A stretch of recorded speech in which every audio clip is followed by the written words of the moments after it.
এই প্রথম কোনো শর্ত ছাড়াই ইউক্রেনের সঙ্গে সরাসরি শান্তি সংলাপের প্রস্তাব দিয়েছেন রুশ প্রেসিডেন্ট ভ্লাদিমির পুতিন।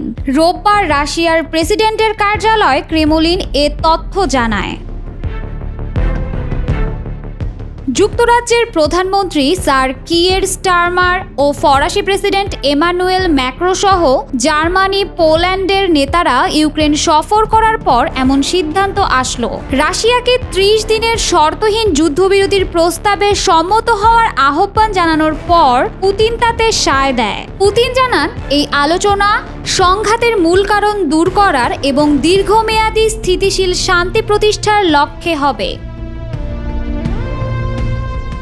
পুতিনের প্রস্তাবের কয়েক ঘন্টা পরই ট্রাম্প তার সামাজিক প্ল্যাটফর্ম ট্রুথ সোশ্যালে লিখেছেন, রাশিয়া ও ইউক্রেনের জন্য এটি একটি সম্ভাব্য দুর্দান্ত দিন। তিনি আরও লেখেন, দুই দেশের শান্তি বাস্তবায়ন করতে উভয় পক্ষের সঙ্গে কাজ করে যাবেন তিনি। তবে হঠাৎ রাশিয়ার এমন নমনীয় মনোভাবের কারণে প্রশ্ন তৈরি হয়েছে, পুতিন কি কোনো চাপে পড়ল?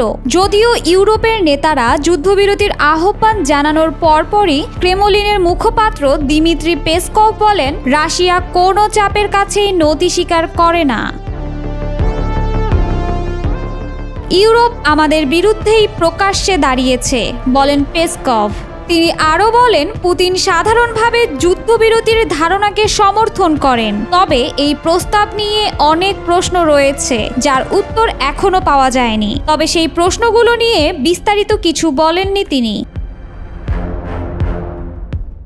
ভ্লাদিমির পুতিন বলেছেন, আমরা কিয়েভের সঙ্গে সরাসরি শান্তি সংলাপ শুরু করতে আগ্রহী এবং এক্ষেত্রে আমরা কোনো প্রকার পূর্বশর্ত রাখছি না। গত বৃহস্পতিবার ইস্তানবুলে কিয়েভের প্রতিনিধিদের এ ব্যাপারে প্রস্তাবও দেয়া হয়েছে।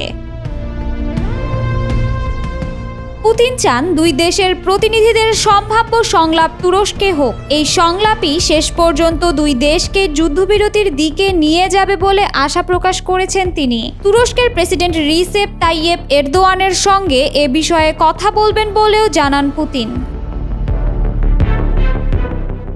তিনি আরও বলেন, আমাদের প্রস্তাব টেবিলের ওপর আছে। এখন এটা ইউক্রেনের সরকার এবং তাদের পৃষ্ঠপোষকদের ওপর নির্ভর করছে, যারা সম্ভবত জনগণের স্বার্থের চেয়ে নিজেদের রাজনৈতিক উচ্চাকাঙ্ক্ষা দ্বারা চালিত হয়। 2022 সালের ফেব্রুয়ারি মাসে ইউক্রেনে সামরিক অভিযান শুরু করে রাশিয়া। 3 বছরেরও বেশি সময় ধরে চলা এই যুদ্ধে ইউক্রেনের দোনেৎস্ক, লুহানস্ক, ঝাপোরিজ্জিয়া ও খেরসন 4 প্রদেশের দখল নেয় রুশ বাহিনী। এই 4 প্রদেশের সম্মিলিত আয়তন ইউক্রেনের মোট ভূখণ্ডের 1/5। এই যুদ্ধে ইউক্রেনের সবচেয়ে বড় মিত্র ছিল যুক্তরাষ্ট্র। সাবেক প্রেসিডেন্ট জো বাইডেনের সময় ইউক্রেনকে শত শত কোটি ডলারের অস্ত্র ও অর্থ সহায়তা দিয়েছে ওয়াশিংটন। 2024 সালের প্রেসিডেন্ট নির্বাচনে জয়ের পর যুক্তরাষ্ট্রের বর্তমান প্রেসিডেন্ট ডোনাল্ড ট্রাম্প বলেছিলেন, ক্ষমতা গ্রহণের পর রাশিয়া ইউক্রেন যুদ্ধের রক্তস্নান এর অবসান চান এবং এই যুদ্ধ থামানোকে অগ্রাধিকার দেবেন তিনি।